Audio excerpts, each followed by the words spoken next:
It is the fastest 5 minutes in hockey, the Pittsburgh Penguins postgame here on PHN and the National Hockey Now YouTube channel. The fastest 5 minutes unless you're on a date with me. So let's talk about the Penguins game here. I'm standing in the rain in Montreal, the Bell Center behind me. This was a sloppy game for the Penguins, almost from start to finish. Let's talk about a couple minutes into the game, Danton Heinen. Everyone thinks he scores. The Canadians thought he scored. The officials thought he scored. Lights go on. Everyone stops. However, upon further review, Heinen got two posts. Crossbar post, I should say. And really from there, Montreal rallied from that point, and the Penguins sunk. So for more than, I'll call it for more than 50 minutes into overtime, the Montreal Canadiens had the much better of play. This is one of those games as the Penguins lose 3-2 in overtime. This is one of those games that critics will hang on Chris Letang and kind of never let go. There were several ghastly turnovers, his outlet passes, breakout passes, right to the Canadiens' sticks. He was also beaten in the defensive zone. In the first period, Cole Caulfield kind of deked and got around him straight to Casey DeSmith. In the third period, Nick Suzuki backed Letang in. Letang gave up way too much ground to Suzuki. So Suzuki gets a very good shot on DeSmith. Letang neither takes Suzuki, the puck, or the position. He kind of just drifted into no man's land. So Suzuki sweeps around the net and pokes his own rebound into the net. That was Montreal's first goal.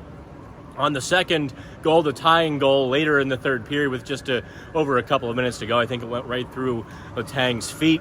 He actually, off the face-off, drifted high in the zone. Didn't take puck, didn't take man.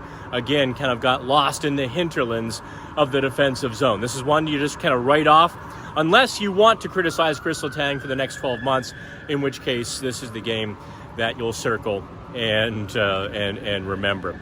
You could tell head coach Mike Sullivan was not a happy camper. You started getting those 1- and 2-word answers. You know Sullivan is just gritting his teeth and seething. He was definitely after this game because the Penguins had victory in their hand. With just a couple of minutes to go, they have a 2-1 lead. All they have to do is really lock it down against an inferior team. However, they couldn't do that. And no one saw Cole Caulfield slip away into the circle. That pass did go right through Letang, and I think what happened, and perhaps some coaches might quibble a little bit based on the Penguins' defensive scheme. Letang had to drop back to the net to take care of the guy in front. That would have allowed Dumoulin to slip over and make a better play on Caulfield. Instead, Dumoulin took the guy in front while Letang was a little bit lost. Casey DeSmith played very well for the Penguins. Let's talk about a few of the positives. Casey DeSmith was seeing frisbees. He stopped everything that he could get his mitts on. Not a cheapie in the bunch. He deserved a better fate. Jeff Petrie, here's where gets a little bit tricky because he played very well. His underlying advanced stats through the roof. He was one of the few players with those advanced stats through the roof. However, 3 minor penalties, including in overtime, the cross-checking call, which led to Kirby Dach's game winner. You can't take 3 minor penalties in a hockey game if you're a defenseman. You just can't do it unless you're taking other guys to the box with you, and Petrie definitely did not do that. Overall, 5-on-5, Petrie and Marcus Pettersson, I thought, had a very strong game.